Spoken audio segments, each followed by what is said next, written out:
तो बच्चों, तो आज का जो टॉपिक हम डिस्कस करेंगे उस टॉपिक का नाम है लेटरल डिस्प्लेसमेंट और ये क्लास 10 साइंस में बोर्ड के लिए बहुत ही ज्यादा इंपॉर्टेंट टॉपिक है। यहां से अच्छे खासे कॉन्सेप्चुअल क्वेश्चंस पूछे जाते हैं। ठीक है, तो सबसे पहले स्टार्ट करते हैं अपना प्यारा सा topic lateral displacement. Lateral displacement को समझने से पहले मुझे थोड़ा रिफ्रैक्शन को समझाना पड़ेगा। रिफ्रैक्शन होता क्या है बच्चों? रिफ्रैक्शन का मतलब होता है जब लाइट रे एक मीडियम से दूसरे मीडियम में जाती है। हिंदी में समझ लो, जब लाइट एक मीडियम से दूसरे मीडियम में जाती है तो उसकी स्पीड स्लाइटली क्या होती है? चेंज होती है।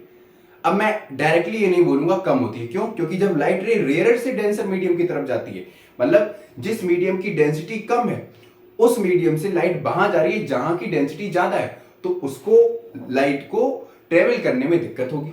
ठीक है, आप ही समझ लो, आप एक बहुत खाली इलाका है वहां चल रहे हो और एक बहुत ज्यादा डेंसिटी वाला रीजन है जहां पे बहुत सारे लोग हैं, आपको वहां चलने में दिक्कत होगी कि खाली रास्ते में चलने में दिक्कत होगी? जहां पे लोग ज्यादा है वहां पे आपको दिक्कत होगी। तो ऐसी लाइट के केस में होता है, लाइट ट्रेवल करती है स्ट्रेट लाइन में, लेकिन जहां डेंसिटी ज्यादा है वहां लाइट की स्पीड स्लाइटली क्या हो जाती है? स्लो हो जाती है। जहां रास्ता खाली है वहां लाइट दे दनादन सीधी चली जाती है। समझ में आ गया? तो रिफ्रैक्शन ये बताता है bending of light ray from one medium to another medium. समझ में आया? या ऐसे कह दो, जब लाइट रे एक मीडियम से दूसरे मीडियम में जाती है तो उसकी स्पीड स्लाइटली क्या हो जाती है? कम हो जाती है। जैसे आपको पता है कि speed of light in air कितना होता है? Speed of light in air कितना होता है बच्चों? 3 इंटू 10⁸ मीटर पर सेकेंड। आधे बच्चों को ये भी नहीं पता होगा। ठीक है, speed of light in water कितना होता है? Speed of light in glass लिखो, ग्लास लिखोगे वाटर, ठीक है, वाटर लिखो, वो होता है 2.25 इंटू 10⁸ मीटर पर सेकेंड। ठीक है, और speed of light in glass होता है, speed of light in glass होता है 2.0 इंटू 10⁸ मीटर पर सेकेंड। ठीक है, अब जिसमें स्पीड ऑफ लाइट सबसे ज्यादा है वो कौन सा है? एयर। एयर में जाहिर सी बात है डेंसिटी कैसी होती है? कम होती है। वाटर में डेंसिटी थोड़ी ज्यादा होती है। क्यों? क्योंकि मॉलिक्यूल्स पास पास होते हैं। ग्लास के केस में मॉलिक्यूल्स और ज्यादा पास पास आ जाते हैं, जिसकी वजह से उसकी स्पीड और ज्यादा कम हो जाती है। ठीक है, ये पूरा जो कॉन्सेप्ट है किस पे? रिफ्रैक्शन पे डिपेंड करता है। ठीक है, इसी से एक टर्म मिलके बनता है रिफ्रैक्टिव इंडेक्स। रिफ्रैक्टिव इंडेक्स, ठीक है, तो बेसिकली रिफ्रैक्टिव इंडेक्स ये बताता है दो अलग अलग मीडियम में स्पीड ऑफ लाइट कितनी है। ठीक है, दो अलग अलग मीडियम की स्पीड ऑफ लाइट का रिलेशन, मतलब speed of light in air upon speed of light in that medium. जैसे इसका फॉर्मूला होता है speed of light in air, speed of light in air comma vacuum upon में जहां पे लाइट ट्रेवल कर रही है। ठीक है, speed of light in that medium, speed of light in that medium. Sir lateral displacement बताओ, अभी बताएंगे, पहले ये वाला इस टॉपिक का फील ले लो। ठीक है, तो n बराबर आ जाता है speed of light in air और वैक्यूम होता है c, और speed of light in that medium हो जाएगा b। तो रिफ्रैक्टिव इंडेक्स का फॉर्मूला होता है n बराबर c अपॉन b। ठीक है, रिफ्रैक्टिव इंडेक्स का मेनली मतलब है थिकनेस ऑफ द मीडियम। ठीक है, थिकनेस ऑफ द मीडियम। ठीक, दो अलग अलग मीडियम की लाइट का रेशियो बताता है कौन? Refractive index. समझ में आ गया? इसको हम ऐसे भी समझ सकते हैं, इसको ऐसे लिखते हैं sine i upon sine r बराबर होता है म्यू और एन। ठीक है, ये स्नेल्स लॉ भी बोलते हैं इसको हम बाद में डिस्कस करेंगे, अभी जरूरी नहीं है। अभी जरूरी है लेटरल डिस्प्लेसमेंट क्या होता है। ठीक है, रिफ्रैक्शन आपको डिटेल में मैंने पढ़ाया है। अगर आपको लाइट के बारे में कुछ भी पढ़ना है, ठीक है, इस चैप्टर में जो कुछ भी पढ़ना है आप YouTube पे टाइप करें लाइट का जो कोई भी टॉपिक और साथ में लगा दे मेगी क्लासेस। आपको मेरी जितनी भी वीडियोस होगी, या आप ऐसे कर सकते हो हमारी प्लेलिस्ट में जाके लाइट रिफ्लेक्शन एंड रिफ्रैक्शन की प्लेलिस्ट में जाके सीरीज से सारी वीडियोस देख लो। वहां पे कॉन्सेप्चुअल क्वेश्चंस भी कराए हैं। ठीक है, इंपॉर्टेंट पीवाईक्यूज के न्यूमेरिकल्स भी कराए हैं, बहुत कम सेलेक्टेड क्वेश्चंस कराए हैं, जिससे आपकी अच्छी खासी प्रैक्टिस हो जाएगी। लिंक डिस्क्रिप्शन में दे दूंगा, वहां से जाके आप सीरीज से सभी वीडियोस देख लो और अच्छे से अपने नोट्स बनो। तो बात करते हैं लेटरल डिस्प्लेसमेंट क्या होता है। देखो, सबसे पहले हम एक अच्छा सा डायग्राम बनाते हैं। यहां पे लिखा मैंने एयर, यहां पे लिखा वाटर, आपको ये सारी चीजें तो पता होंगी बेसिक से। एयर वाले को मैंने बोल दिया रेयरर मीडियम, वाटर वाले को बोल दिया डेंसर मीडियम। अब जैसे लाइट रे रेयरर से डेंसर में जाती है, जो आती है वो होती है इंसिडेंट रे, ये होगा नॉर्मल। जब लाइट रे रेयरर से डेंसर में जाती है तो टूवर्ड द नॉर्मल बेंड होती है, ये तो आपको पता है, लॉज ऑफ रिफ्रैक्शन में होता है। तो ये आई था, ये वाला कौन सा होगा आर। अगेन यहां से नॉर्मल बनाएंगे। अब बेटा ये रिफ्लेक्टेड रे है, कहां से जा रही है, डेंसर से रेयरर में, तो ये क्या होगी, slightly away from the normal क्या होगी, बेंड होगी। क्यों, जब लाइट रेयरर से डेंसर में जाती है तो ये वाला मीडियम कैसा है, डेंसर है, यहाँ के मॉलिक्यूल पास पास है, तो इसकी स्पीड स्लाइटली कम हो जाती है।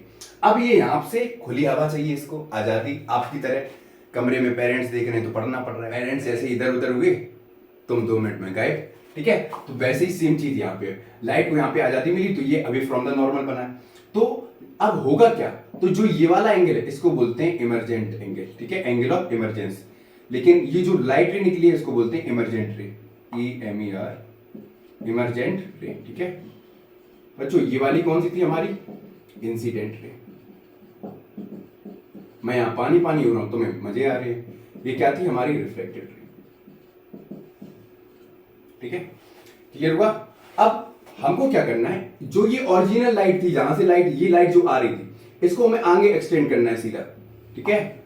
आगे जब एक्सटेंड करेंगे तो जो ये इमरजेंट रे है और ये जो हमने आगे इंसिडेंट रे को एक्सटेंड किया, आगे बढ़ाया, तो जो इमरजेंट रे है और इंसिडेंट रे है आपस में कैसी होंगी, पैरेलल होंगी, ठीक है।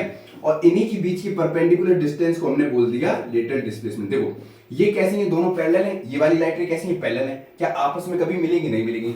और इनके बीच की ये परपेंडिकुलर डिस्टेंस, सपोज करो ऐसे, देखो ये दो पैरेलल लाइट रे, इन दोनों की परपेंडिकुलर डिस्टेंस यही तो होगी, दोनों सरफेस के साथ कितना बना रही है, 90 डिग्री बना रही। मान लो ये m है, ये n है, ये दोनों आपस में बना कैसे रहेंगे, 90 डिग्री एंगल बना रही है, समझ में आया, क्यों, क्योंकि परपेंडिकुलर है, परपेंडिकुलर टू द सरफेस।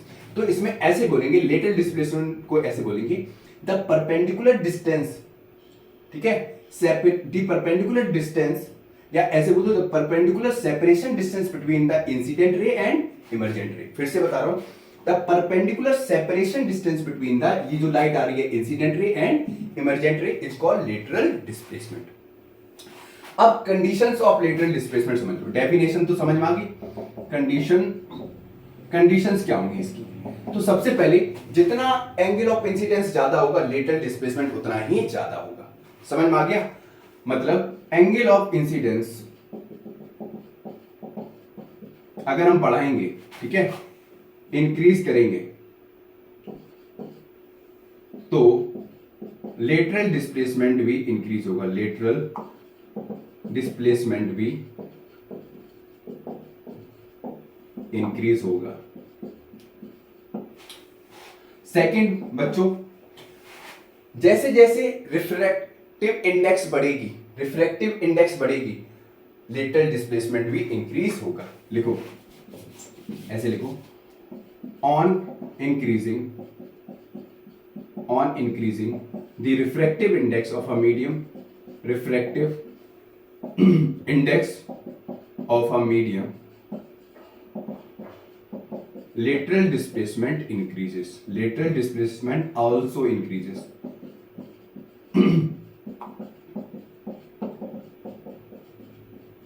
कम से कम मैंने आधी बाल्टी तो पानी निचोड़ ही दिया होगा, ये देखो पसीना कितना निकल रहा है। अब भी आप ना पढ़ो तो बिल्कुल बेवकूफी है, आपको ऐसा लगता है कि आपका टीचर आपके लिए मेहनत नहीं कर रहा है। दुनिया का कोई भी टीचर है, अगर वो पूरी जी जान लगा के आपके लिए लगा है ना, तो आप सोच भी नहीं सकते। यहाँ कमरे में पंखा बंद है और मैं तो भूत बन ही गया हूँ देखो पसीने से, फिर भी मैं आपको पढ़ा रहा हूँ। और आपके दिमाग में क्या चल रहा है, कल रात को रिक्वेस्ट भेजी थी, एक्सेप्ट की होगी या नहीं की होगी, इंस्टाग्राम खोलूं या ना खोलूं, नालायकों सुधर जाओ।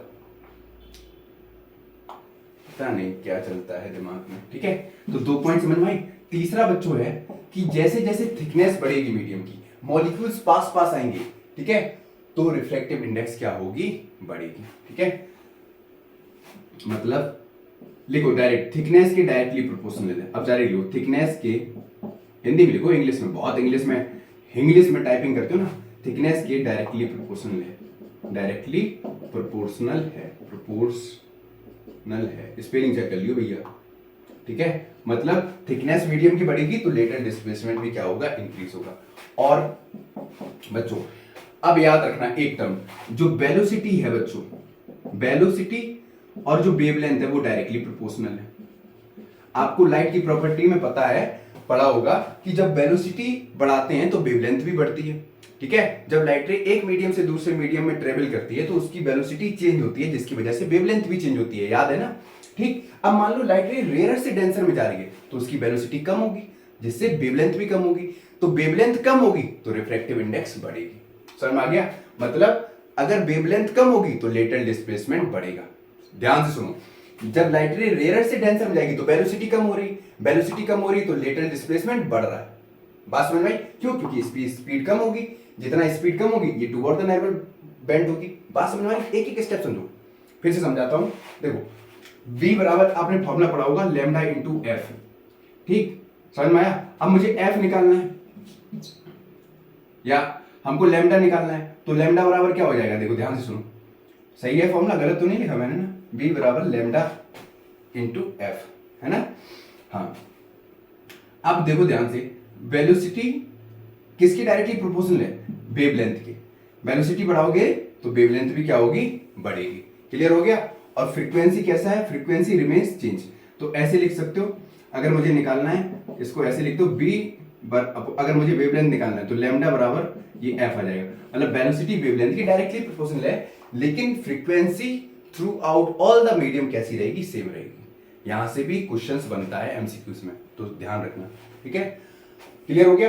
मतलब velocity directly proportional to wavelength and inversely proportional to refractive index. ऐसे लिखो 1/μ। ठीक है, ऐसे लिख लो आप, इधर देखो b directly proportional to lambda, inversely proportional to mu. ठीक है, मतलब वेलोसिटी बढ़ाओगे तो वेवलेंथ बढ़ेगी और रिफ्रैक्टिव इंडेक्स कम होगा। अब रिफ्रैक्टिव इंडेक्स डायरेक्टली प्रोपोर्शनल किसके? लेटरल डिस्प्लेसमेंट के। अगर रिफ्रैक्टिव इंडेक्स कम हो रहा है तो लेटरल डिस्प्लेसमेंट भी कम होगा। आई बात समझ में? तो सिंपल सा है, जैसे जैसे वेलोसिटी बढ़ाएंगे रिफ्रैक्टिव इंडेक्स क्या होगा? कम होगा। रिफ्रैक्टिव इंडेक्स कम होगा तो लेटरल डिस्प्लेसमेंट भी कम होगा। ये थी conditions of lateral displacement, condition for lateral displacement, कुछ भी कह दो। और लेटरल डिस्प्लेसमेंट होता क्या? The perpendicular separation distance of extended incident ray या original light ray and emergent ray. ठीक है, और इसी को बोलते हैं लेटरल डिस्प्लेसमेंट। मतलब इस इंसिडेंट रे को हम एक्सटेंड कर दें और जो इमर्जेंट रे निकली है ये दोनों आपस में कैसी होंगी? पैरेलल होंगी, और इन्हीं के बीच की परपेंडिकुलर डिस्टेंस को हम क्या बोलते हैं? Lateral displacement. क्लियर हो गया? ये कंडीशन थी, अच्छा खासा कॉन्सेप्ट था। कैसा लगा कमेंट बॉक्स में जरूर बताना, मैं पूरा भीग चुका हूं। ठीक है, आज के लिए इतना ही।